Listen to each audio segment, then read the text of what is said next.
The pyramids of Giza are said to be located in the middle of the earth. Jim Allison is an independent researcher who's uncovered some mind-blowing geometry. Here he's taken the Vesica Pisces and laid it over the circle of the earth. Giza is at this point, equidistant from the North Pole and the center of the earth.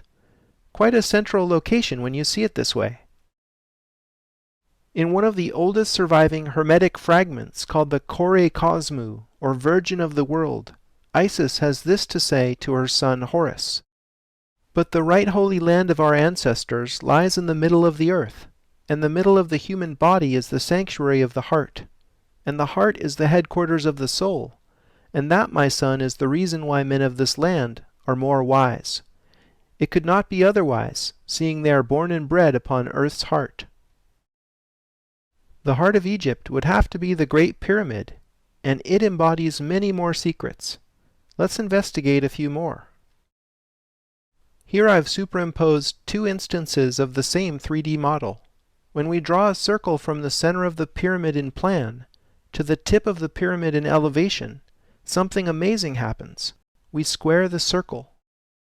The circumference of the circle is equal to the perimeter of the square. This is a sacred diagram that encodes much wisdom. Mathematicians have proven this diagram can't be drawn perfectly because of the transcendental nature of pi. Approximations are all that is possible in flat Euclidean space. In the book The Dimensions of Paradise, John Michel has shown how the first Pythagorean triplet is the key to the wisdom encoded in this diagram. Here, 3, 4, 5 triangles set the scale and make it a very easy approximation for anyone to draw with compasses and a ruler.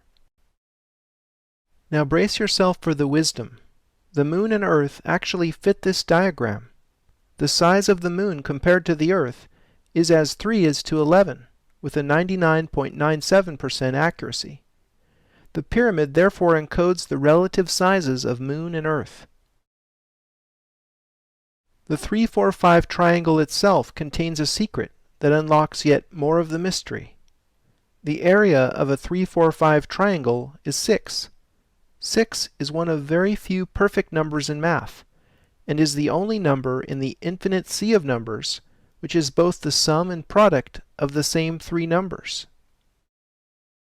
The number 6 is associated with the macrocosm, which is everything in the universe larger than the human scale. There's a simple mathematical realization that gets you from 6 to 720 that I'll skip over here. Pause the video if you love numbers. When you scale the original diagram by 720, here's what you get: the actual dimensions of the moon and earth in miles. The diagram says the Earth's diameter is 7,920 miles, and that's 99.97% accurate. The diagram says the moon's diameter is 2,160 miles, and that's 99.94% accurate. That's one precise approximation. John Michel called these the canonical numbers for a good reason. When we lay this diagram over Stonehenge, we see that it fits. The dimensions of Stonehenge match the canonical numbers, but with a shifted decimal place and in English feet rather than in miles.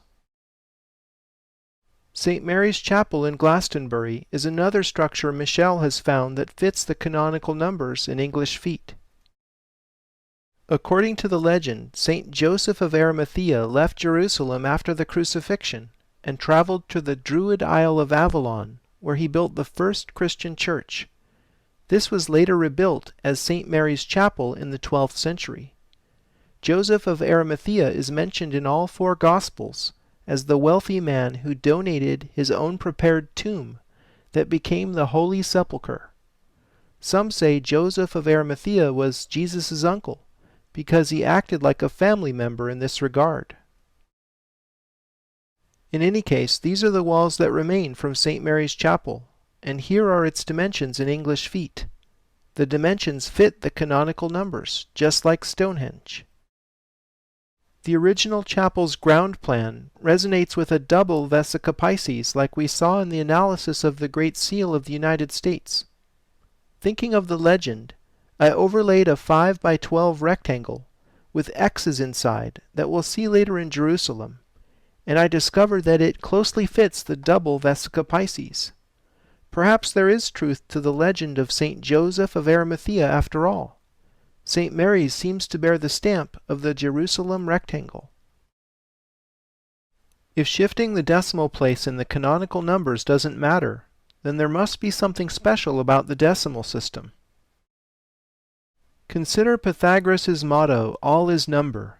The most sacred symbol in the Pythagorean secret worship of number was the tetractys.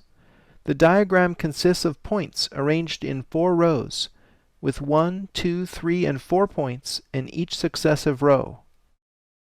The tetractys symbolizes the 4 elements, encodes pure musical intervals, is the seed for understanding the harmony of the cosmic spheres, and represents the structure of space itself. The sum of the points in the tetractys is 10. The decimal system we use today, known as base 10, utilizes 9 digits plus 0 as a placeholder. In fact, the word digit comes from the Latin digitus, which means finger. We naturally assume base 10 must have arisen from the practice of counting on fingers. Peter Plichta, who is both a physicist and a chemist, has shown in his book God's Secret Formula that there is much more to the decimal system beyond the physiology of our hands. Believe it or not, the decimal system hinges on the number 81. To understand this, bear with me for a moment and see how all the numbers in the decimal system are hiding under 81. Starting with the decimal point, line up all the numbers sequentially like this. The numbers beyond 9 are shown in parentheses because they are not yet in the decimal place system of single digits. Carrying each parenthesized digit into the decimal system yields a repeating decimal. This infinitely repeating number is equal to the reciprocal of 81. All the numbers really are hiding under 81. This is especially significant because there are exactly 81 stable elements in the universe, no more, no less.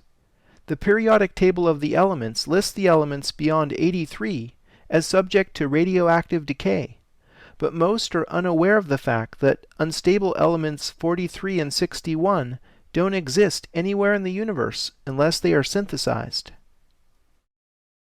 Plichta was the first to make this connection, and also points out that all 81 stable elements are categorized into 10 types of isotopes, which is another reference to the decimal system. So Pythagoras was right. All is number, and the numbers are in base 10. Rena Shesso's book, Math for Mystics, points out some relevant spooky facts. Not only does the moon move through space 81 times faster than the Earth, but the moon has 1/81st the mass of Earth. Am I alone in thinking this is just too perfect?